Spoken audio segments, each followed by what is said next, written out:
Hi, guys. Welcome to Hope Rescue Podcast. It's Kimberly and Tim Scott, and we are continuing on in our series on a balanced life. And today it's going to be a so hot topic. It is. Money. Fiery. Finances. Yeah, I don't know about the spicy, hot. Well, painful. I can tell you last week we had so much material.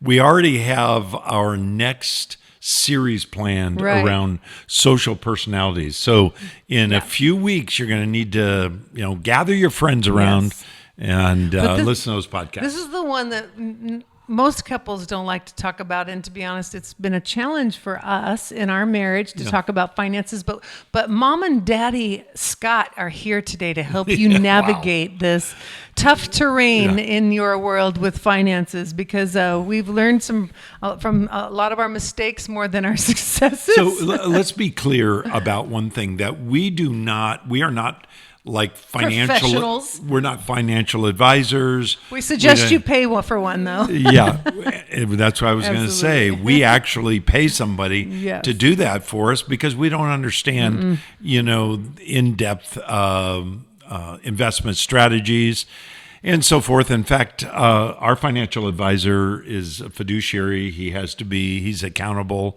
and legally and so forth. But he's also a good Christian man. We go to a little plug for Epstein and White. Epstein and White, yeah. And they have a new name, but you can get there by that.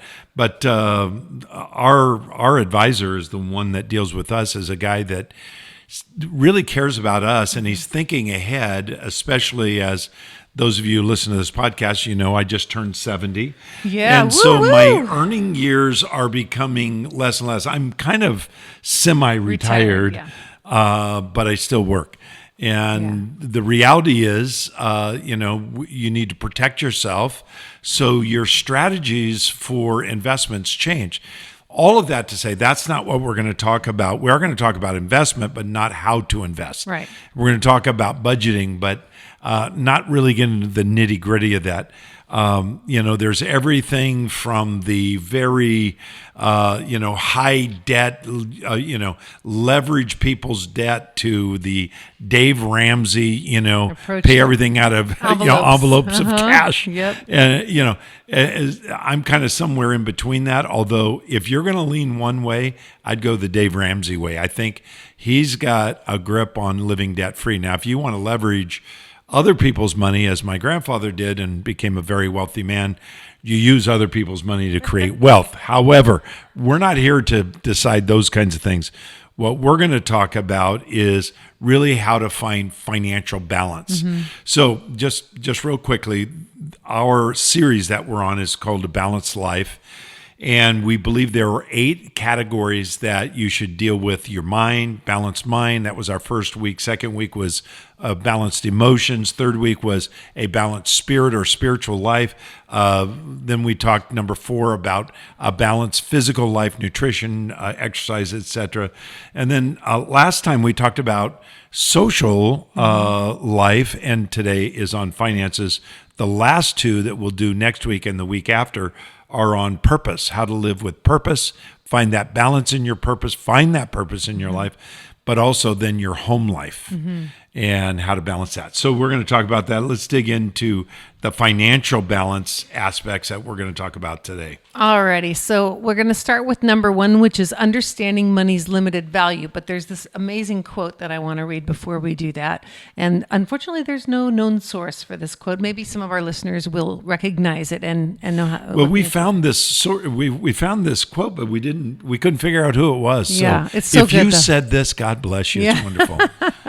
It says, "I will earn money ethically, manage it biblically, and share it generously." That could be like a 3-part series. I know. That sounds so much like our church so staff. Good. Yeah, so good. Pastor James, our lead pastor of Eastlake Churches, we serve at Torrey Pines Church and, our community church movement. And he's the lead pastor of that. And he talks a lot about, finances and how to handle what you have. But that sounds so much like earn money ethically, manage it biblically, and share it generously. Right. That is a great way to do that. And it goes to that point, that first point of understanding money's real limited value. And that is that money in itself, we know, doesn't have intrinsic value. It only has instrumental value. In other words, Right. it's meant to be used. And instrumental value are things that have to be used to make them actually have the value. So Yeah. So if you have a child, and that child is completely dependent on you, as we have two grandchildren that were born in the last 60 days. yay! Can I and say their names? say my name? Oh, do you want me to sing it right now? Yeah, go ahead. Little Elijah Gregory, handsome little boy, and Kalea Ray. who is so young. She is like She's- a peanut. She's so tiny. Very still. cute little Yes, girl. So we've grown. Our little family's grown. Okay, go back to Anyway, so those two children have intrinsic value, but I can tell you this too. We had a birthday party a few weeks ago. In that birthday party, they were both there, and they added nothing. Actually, they dominated. No, they did nothing. They didn't cut the cake. They didn't sing happy birthday. Yes. They didn't give me a present. They No. looked and you're cute. mad because it was all about them on your birthday. I smooched their faces, but Well, you you're know, whatever. right. But there's no, the add value is our loving them. They're just yes. they're saying, change me, feed me, hold me. It's kind of like our other kids. But anyway, the point being that they have intrinsic value because they are created in the image of God. Right. A lot of people think that money has intrinsic value, and somehow it's got they personify it into this, wonderful thing. The only way that money has value is instrumentally, and that's what you were talking about. And those ways there's three. One is to consume money, which comes naturally. Consume with money. Yes, consume with money.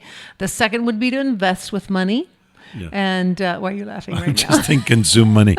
I kind of feel like you consume money sometimes. I babe. just said that. I just know, said not which fits consume with me. money, but it's like, where'd that money go? I consumed it. I consumed it. It's Yeah. gone. It's gone. No, consuming is buying thing, purchasing. Right. So Yes, I'm the shopper of the house. Unless you're talking about online, and then you're the one I have a with little the addiction. Amazon addiction. those days are over. I'm entering into my retirement years, so those days Yeah. are over. I'll check in at the end of the month and see how that's going for you.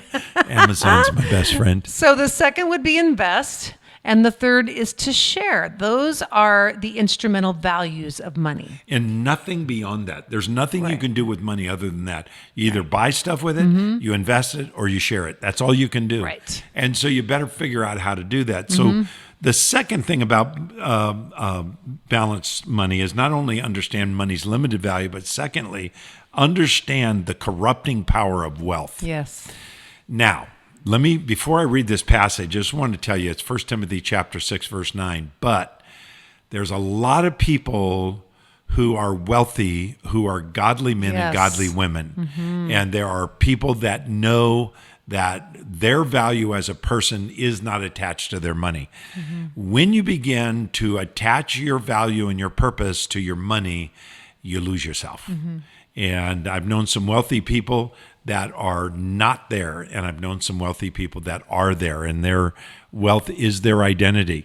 So having said that, when I say corrupting power of wealth, what I mean is the possibility of the corrupting power of wealth. Listen to this. Those who desire to be rich, so obviously it's somebody who wants this, not somebody who has it. Those who desire to be rich fall into temptation and into a snare, into many senseless and harmful desires that plunge people into ruin and destruction. Verse 9 of 1 Timothy 6 says, "For the love of money is the root of all kinds of evil." And we know that. Money is not the root of all evil. The love of money is the root of all evil. Right. And as he said in verse 9, the previous verse said, those who desire to get rich. It goes on to say, it is through this craving, these desires, this longing, this love for wealth, that some have wandered away from the faith and pierced themselves with many a pang. And that is a really bad place to be. There's a word you use all the time, pangs. It's poignant. Pains. Yeah, it's emotional pain. Yeah, So it is. what's the third one? So the third one is understanding the life of income finances. Some people live off of investment wealth, and most live, though, off of income finances. Yeah, we have never lived off wealth. Yeah. We have invested, but our investment, and maybe our listeners, maybe you feel this way too. You invest money for your retirement.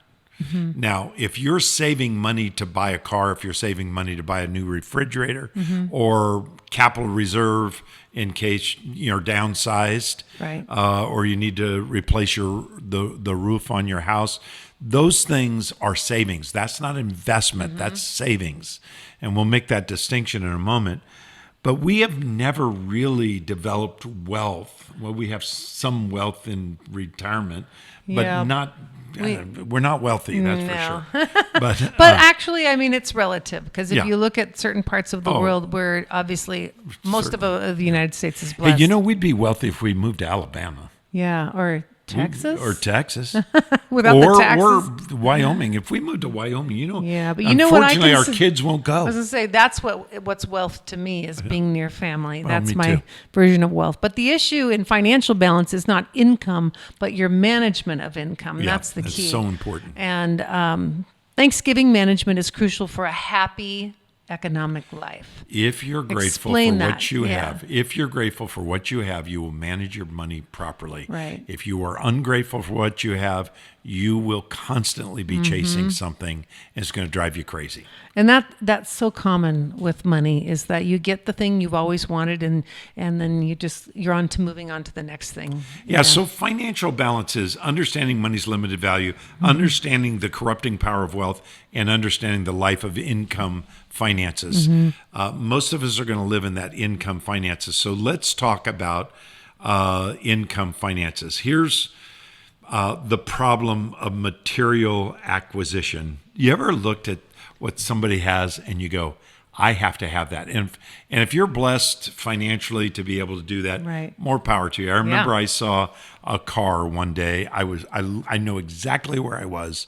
I was on a street in Big Bear, and I was moving down to the cabin that I owned and going there for a ski trip. And I looked across the street and I saw the first time I ever saw a H3 Hummer. Oh yeah, and your heart started And pattering. I went, what is that? That looks like a Hummer. And so I literally turned around, to wintertime. I turned around in the snow. I followed this Hummer and I saw on the back it said H3. And I said, H3? I don't even know what that is. So I looked it up, and sure enough, I ended up buying one. I was single at the time. Yeah, when I met you, you were driving that Hummer, and Yeah. I remember we'd seen you get out of that big old black truck, and I was like, that right there that's a man's man. I don't know about you winning you over. But I'll tell you, it sure won our boys over. Yeah, that's true. They thought that was the coolest thing. Very cool. Hey, Dad, pick me up in the Hummer.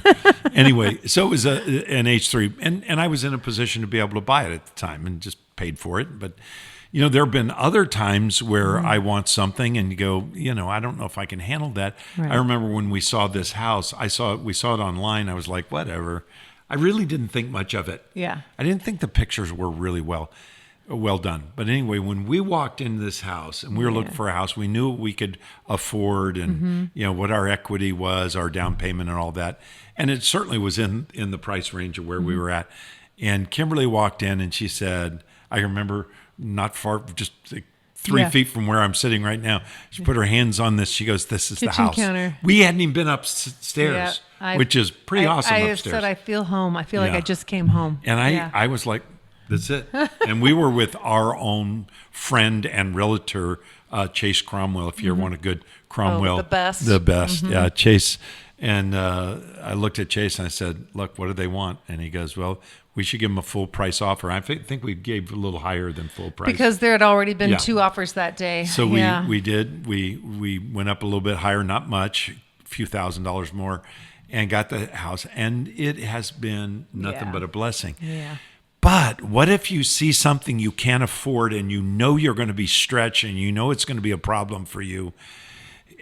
Material acquisition, things can bring happiness, but not contentment. Let that sink in a minute. Right. So that even going back to the whole the house concept as an example of what you're talking about. You know, how you get a house and here we are now 4 years out and things need to be remodeled already. They start to break down. They start to lose some of their, luster. And your beautiful Jeep, you've taken so good care of it. Oh my gosh. We take it in because there's this little leak. We won't go into all the details, but it's actually seeping through the metal. It's sweating out. It's not. There's not even like a crack in the engine. It's sweating out the coolant. Yeah, the coolant, and it's not a crack. Yeah. We had it checked out, and the manufacturer's trying to give us a runaround. I just contacted them again, but anyway, and things don't happen. You go, it was brand new, and now it's not. I know they don't hold the same value, and they end up weighing you down. If you attach your happiness to the stuff. Yeah. The stuff after a while will disappoint.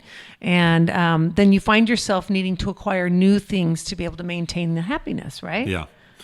Yeah, this, we call it happiness value. Mm-hmm. So think about happiness value, the diminishing of happiness value. You get something new, you acquire it, and you have it for a while, and after a while you become accustomed to it. Mm-hmm. And it's belonged to you. And a lot of people, I tell people this, if you're insecure, whatever you buy that you think is so great is going to come down to the value of your own confidence. Mm. In other words, you diminish its value because you don't value yourself like you should. Right. If you see yourself like God does, even if you have something that's lesser than somebody else, that's yours from God, right. And you are grateful. That's called happiness value. Does that make sense? We could do a whole podcast on happiness value. It's really being thankful and valuing and loving what you have. Yeah, so not good. worrying about what you don't want have. And don't have. Yeah. Mm-hmm. Yeah. Yeah. So what's the key here? Excuse me. It's to live within your means. And one of the keys to living within your means is to budget and stop impulse purchasing. What's wrong with impulse purchasing? I need just a minute to clear my throat and my conscience. Yeah. Excuse me. So you're looking at something online. This is so easy right now. The other day, I ordered a book. It was here that day. Yeah. I had ordered, I don't remember what it was because I've ordered a few things on Amazon. It's just Amazon is so fast. But I buy pretty much, I buy my underwear from Amazon. You do. Who does that? But you found some fabulous underwear. Fabulous. Someday we'll bring it on here to show you how awesome it is. We will not be doing that. We will not. But there are certain things that you can buy. It's less expensive. Yes. And the other day I bought something and I thought, well, one's good. I think I'll get two, and I bought them, and it was more than I should have paid. And I'm like, why did I buy that second one? Yeah. That's impulse buying. Can I just confess something right now in front of God, our Are you about audience, to tell me you and bought you? Something? So we will be getting our door will be ringing today from Amazon because I bought myself a butter dish last night while I was watching TV. A butter dish? Babe, I know. That's what I'm How trying much to was illustrate this. Yeah, Too much for a butter dish. But Did here's you pay the thing. more than $10? Sweetie, I'm not. You are not the Holy Spirit. What? How much did you pay more than $10 on your last Amazon purchase? I paid a lot for those speakers exactly. that I'm regretting. No, listen. I love them. So that's the thing. It's like how, like reining in the whole impulse purchase. Is this turning into, we very need a hard. counselor right now? We do. If anybody knows anybody. Where's Dave Ramsey? Dave Ramsey, come help us. Here's the 4 questions to ask yourself. If you battle, like us, some impulse shopping, here are 4 practical questions that you need to ask yourself before buying. Number 1, do I need this? Answer, no. I didn't need the butter dish, people. Oh. I didn't need it. Did I need the speakers? But I wanted it. I mean... No. I only needed one. We live in our backyard, so it's I only needed one. And you got 2. I got 2. Send it back, Tim, in Jesus' name. Number 2, can I afford this? Yes. Yes. Okay. Right now. Right. For now. For now, this week. Number 3, how will this impact my finances? So here's the thing with impulse buying. The smaller stuff, not so bad of an impact if you keep it but if you buy a lot of those small stuff. it can definitely stack up. Yeah. But when you go bigger with your impulse purchases, then that definitely can make a dent. Yeah. But the 4th thing is, will this make a positive difference in my life? And I woke up this morning thinking, I really do think I'm going to be happy about that butter dish because it matches my Babe, ceramic. you know I'm going to clean that butter dish. Is it made out of No, porcelain? that's why I got it. I'm gonna It's break because it. it's gonna. We do have a butter dish, and I if you're love our butter and dish, it's from by the way. Walmart, and it's nice, but you're gonna like this one better because you know how it gets you so ordered dirty? it from Amazon or Walmart? Amazon. Oh, I was got going to say the Amazon one I'm will come. using. You order from Walmart, Yeah, it'll be 6 months. No, Walmart's butter dish is in our cupboard right now. This podcast, So I got a we're nice losing one. control of We're this giving podcast. some real practical application of how it's impacted our life. We probably should And I have just this wanted to highly say it edited. on air so you couldn't get mad at me when the doorbell rings. You got a butter dish? Yeah. Babe, there's not much that you've bought. Well, that's not true. Let's move on. So when we talk about We're digressing. purchasing things, those questions are important. Once again, do I need it? Mm-hmm. Can I afford it? How will this impact my finances? And will this make a positive difference in my life? So those are some good practical questions. Yeah, absolutely. And obviously, we've not been following our own advice. All right. Here's the psychology of debt reduction. Think about this. There are a few things in your life that impact you as dramatically as financial stress. That's the truth. Number one, or in the top two or three things that cause divorce: finances. Mm-hmm. And, it could be a real strain because somebody in your family is more frugal than the other. Mm-hmm. Look at us. Who do you think that is? Yeah, take Anyway, a deep look into our eyes. Who bought the butter dish? Who bought the two speakers? Oh, they link together, and it's called a party boost. I can tell you more. Okay. It's glorious. Anyway, Oh.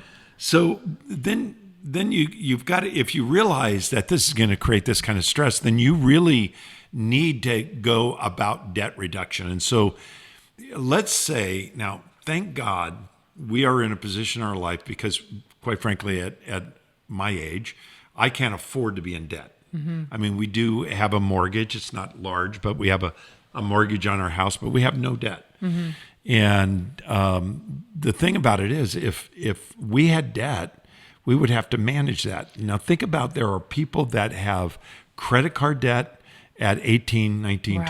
20% when, the rate is so low. Yeah. It's still historically low at 5.5%. Now, our loan on our house is under 3. We'll never get a loan like that again, probably. But anyway, so you're paying these high credit card debts, unsecured debt. Right. You don't have anything backing it up. It's just you purchase something on credit. Right. So how do you deal with that? Let's take, for example, let's make up a hypothetical person. We'll say her name is Sally. It's going to be a woman this time. And Sally has 5 credit cards that she owes money on. One of them is $200. Not huge. Sally makes $80,000 a year, but Sally has a $200 debt. And then she has a $2,000 debt. How many does she have? 5, I said. I'm going to run out of brain power to keep this story going. Anyway, so here's the thing. She has all these debts. The largest one is $12,000. So altogether, she owes, about $15,000 or $16,000 on $80,000. She's already at the limit, paying the minimum. So this is what she needs to do. She needs to ask herself this question: what are you willing to spend or to pay to get out of debt? So if you were to tighten up your finances, eat out a little less, whatever you need to do, how much would you be willing to be free from this debt? And she said, okay, $300, $300 a month. Okay. So what you do is you'd pay the minimums on all of the credit cards except the smallest one. Now, I know some economists and advisors are going to disagree with this. This is my advice. This is from Uncle Tim. It works. I've done it before. And you take the smallest debt, the $200 debt, and you pay that down because you have $300 you're going to use. Right. You pay that one down. That debt is gone. And you put an extra on top of the minimum, the next smallest debt. And so you make the minimum payment plus $100. The next month, you take the $300 and put it on that second smallest debt. Now it's the smallest because the smallest one is gone. And you put $300 plus the minimum payment. You're making minimum payments on all the other credit cards. Now you do this taking the smallest out first until you get to the largest. You take that $300 plus the minimum payments that you are saving on all those other credit cards, and you're using all of that. Let's say the minimum payment was $100 on so you're taking, now you're putting, eventually you're putting on that fifth card, you're putting $500, $600, $700 a month. Right, that's smart. That you would have been paying in minimum, and you're paying down that debt so fast. Here's why to take the smallest one. And I know some people disagree with me. We're not telling you what to do. We're giving you our advice. What happens when you pay off a debt, there is something psychologically that happens to you where you go, I just had a win. You need a win early in the debt reduction process. If you take the one with the least interest rate, which is what a lot of people recommend, take the one with the highest interest rate, pay that one off first. You can move things around and so forth and get it better. You can consolidate. There's a lot of things you can do. But the reality is you've got to get a win. And the sooner you get a win, the quicker you're going to be moving toward those other debt reductions. Yeah, that's good. And then finally, we got just a couple of minutes. Yeah. Talk about the power of budget. Now, we recommend an 80-20 budget. An 80 is living expenses, which is like your housing, your clothing, your food, your travel, vacations, even savings significant for purchases, as well as savings for financial reserve, that sort of thing. That's 80%.